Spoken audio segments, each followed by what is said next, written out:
Hello and welcome to JNP's Trove class review. I'm your host JonNario, and today I'll be talking about the Neon Ninja.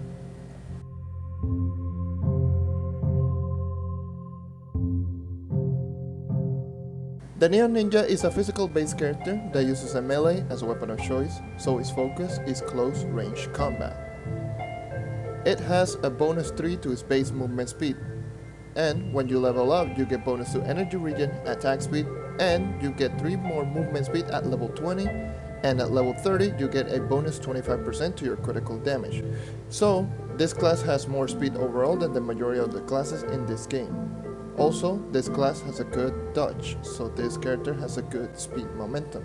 The Neon Ninja is the most gear dependent class in the game, so choosing the correct gear can make this class from average to possibly the best class in the game for farming. Now, let's talk about the combat ability and passive as well.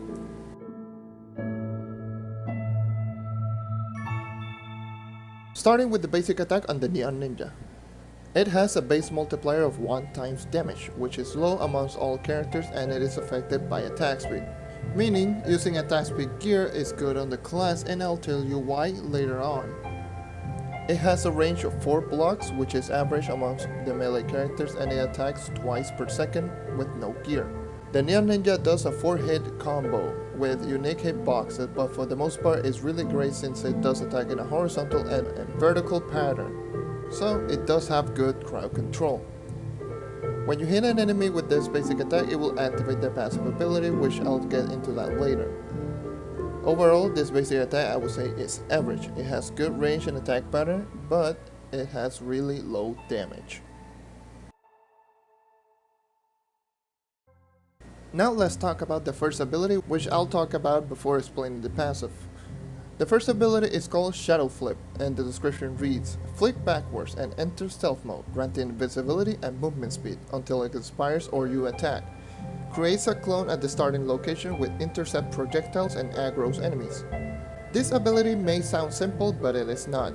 When you do the Shadow Flip, you get a stealth mode that lasts for 3 seconds. Attacking or using a flash will remove the stealth mode. While in stealth mode, enemies won't target you and also leave a decoy that takes aggro for 1 second. And you get a 50% bonus to your movement speed while in stealth mode.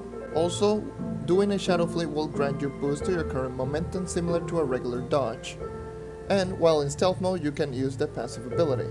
Overall, this is the best movement speed buff in the game. This ability alone is what makes the Neon Ninja the fastest class in Trove.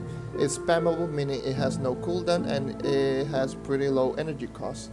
So learning how to use this ability properly is what makes the Neon Ninja so good at farming dungeons. Now let's talk about the Neon Ninja's passive ability and why it took me so long to explain. The Neon Ninja's passive ability is called Shining Star, which reads: basic attack generate 1 throwing star per hit. Basic attack while in stealth mode, throw all your stars with damage scaling based on how many stars you had, and deals double critical damage with max charge. So the description is self-explanatory, which will make this a little bit easier to explain. So anyways, every time you hit a target, meaning it can be a mob, a deactivated curse call, toys that you made in the fun factory, dungeon chest, literally anything you can hit will give you a throwing star charge. Also, hitting multiple enemies with 1 basic attack will grant you more charge, so if you hit 3 enemies with 1 basic, you will get full charge. You can throw the throwing star at any charge, but the damage varies depending on how many charges you have. How do you throw them, you might ask? After having any throwing star, which will be shown as a ring around your character, do a Shadow Flip, and once you are in stealth mode, press the basic attack, and you will throw the throwing stars. That's why I explained the basic and the Shadow Flip before the passive. Now, let's talk numbers. If you have 1 charge, the Shuriken will have a 2.5 times damage, which is a very low multiplier for an ability. At 2 charges, it will get bumped up to 4.5 times damage, which is below average, and at full charge, it will deal 7.5 times damage, which makes this above average. And when you do a critical hit, at full charge, it does double the amount of critical damage, similar to the Shadowhunter's ult. So, for example, if you have 500% critical damage, when you crit, you will be dealing 1000% crit damage instead. It has a range of roughly 46 blocks, which makes this a very long range ability. The Shuriken charge lasts for 10 seconds and the timer refreshes when you hit an enemy again with the basic attack. And it is a single target attack, so it has bad crowd control. Overall, this passive is average, pretty much the same as the Shadowhunter's basic attack with no class gem, but this one does a lot of damage. It has good range, but it's slow to get, and it has no crowd control properties. Now, let's continue with normal abilities. The second ability which you get at level 3 is Stacys Blade, which reads, dash forward, damaging enemies and rooting them in place. It has a multiplier of ever so popular 2.5 times damage, which is low amongst all abilities, and has a range of 8 blocks in distance, and it can be spammed, making this a really good mobility tool. Roots enemies for 2 seconds, and before you ask, rooting is different than stunning an enemy. Rooting locks an enemy in place, but the enemy can still attack you, and the stun pretty much locks the enemy completely and not even allowing them to attack. But rooting works on Titan bosses, which stun doesn't, and this ability can be activated in midair to halt the falling. Overall, this ability is average, good mobility, good launch properties, roots enemies, but it has a really low damage. The ultimate ability which you get at level 5 is named Final Technique, which reads, basic attack hurl damaging energy sword which pierces through enemies and refreshes the root effect of Stacys Blade. So what it does, it basically makes your basic attack into a long range projectile. This makes your basic attack have a 3 times damage multiplier, which is low for an ability but high for a basic attack. And it is affected by attack speed, so you're able to throw more projectiles at a higher attack speed. The projectile has a range of 26 blocks, making this the longest range basic attack from a melee character. When you hit an enemy, it refreshes the timer on the Stacys Blade's root effect, making this a really good tool to immobilize Titan bosses. It goes through enemies, so it has good crowd control, and this ability can destroy blocks, so be careful if you're using this ability on your cornerstone or club world. It sounds like an amazing ability, but here's the biggest weakness. Even though this is a basic attack, it doesn't charge your shurikens, so you cannot use this ability to charge up your shurikens. Even if you could, this ability deactivates once you do a shadow flip, so using a shadow flip will cancel the final technique. Overall, I would say this ability is good, but you won't use it once you get the class gem. It has an 8-second duration and it has a 40-second cooldown. That's all on the ability. Now let's talk about the strongest non-ultimate ability in the game. Let me tell you why this is the strongest non-ultimate ability in the game. The Neon Ninja's class gem is called Heuristic Hack Star and reads, shurikens from Shining Star are replaced with a massive buzzsaw that pierces enemies and applies the Stacys Blade's root. So this is an amplification of the pretty strong ability that is the passive ability. There are 2 things that changes in the damage department. Number 1 being that it changes the maximum charge damage from 7.5 times damage to an outstanding 9.5 times damage, which is tied as the strongest raw multiplier if you don't include any buff to the ability like the Shadowhunter's Radiant Arrow plus passive. It also changes the multiplier when you do critical damage from a 2 times damage to a 2.5 times damage plus 100%. So, quick example again, if you have 500% critical damage and when you do a critical hit, you get a 2.5 times crit damage boost plus an additional 100%, so in total it will deal 1350% critical damage. I know it may sound complicated, but remember that this critical damage boost is what makes this the strongest non-ultimate ability in the game. Another thing that improved is that this ability can now go through enemies, so it has incredible crowd control. And now it applies the Stacys Blade root effect for 2 seconds, and it still has that really high range of 46 blocks. Overall, this ability is obviously good. It takes the strongest Neon Ninja ability and makes it the strongest non-ult ability in the game. You still have to hit the target 3 times with your basic attack to get maximum charge and dish out ridiculous damage. Even still, you get an ability that can go through enemies, root them, and pretty much destroy them. That's the class gem. Now, let's talk about the subclass. But as always, go to the timer on screen or go to the description if you don't want to hear the subclass explanation. But for those who want to hear it, past me is going to give you a little explanation on the subclass and their tiers.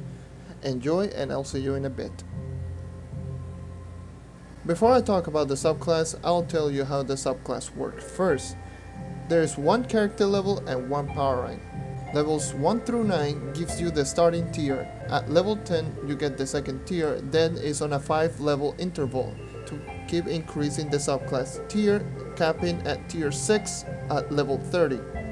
And power ranks tier 1 is at 1 power rank, and at 5000 power rank is the second tier. Then is on a 5000 power rank interval, capping also at tier 6 at 25,000 power rank. Also, you get a bonus power rank when equipping a subclass. Levels 1 through 9 you get 15 bonus power rank. At level 10 you get 15 more power rank. Then is every 5 levels you get 15 bonus power rank until you hit level 30, which gives you a total of 90 power rank. So when you're equipping a different character subclass, this power rank doesn't count towards the tier list. That's why you might see the power rank on a character lower than usual when equipping a subclass. Welcome back, and here's the Neon Ninja subclass. The Neon Ninja subclass Assassinate, it has a chance to deal bonus damage when you hit an enemy that is below 20% health, and it gives more jumps based on your Neon Ninja's level. Tier 1 on character level, it gives 1 more to the jump stat. Tier 2 is 2 jumps, Tier 3 is 3 jumps, Tier 4 is 4 jumps, Tier 5 is 6 jumps, and Tier 6 is 10 extra jumps. And the subclass on power rank is the bonus damage. It has a multiplier of 3.5 times damage, which is not bad for an extra damage ability, since it can do critical hits. But this ability has a long 30-second internal cooldown, making this ability feel like it never comes out. And the tier list only increases the chances of this ability to proc. Tier 1 has a 20% chance to do extra damage to an enemy that has 20% or less health. Tier 2 is 21%, Tier 3 22%, Tier 4 23%, Tier 5 24%, and Tier 6 25%. So there isn't a big difference in tier, so power and the Neon Ninja for the subclass is not good. The only possibility I would say this ability be good is if you're starting the game and you're fighting against a Titan boss. Other than that, it's a mediocre subclass. That's why I rate it as an average subclass, since this ability can do critical hits. That's all on the Neon Ninja. I know you're looking at the rating thinking I'm an idiot and putting the Neon Ninja as an average class, but hear me out. Remember at the beginning of the video I said that this was the most gear dependent class in the game, since the main damage ability, meaning the shuriken, is pretty slow to come out, since you have to tag an enemy 3 times, do a shadow flip and a basic attack to get that really high damage. After all that, you need to get a critical hit, which you only get high critical hit stat value is when you get stellar gems. If you don't have high critical hit, you will not kill fast as the Neon Ninja.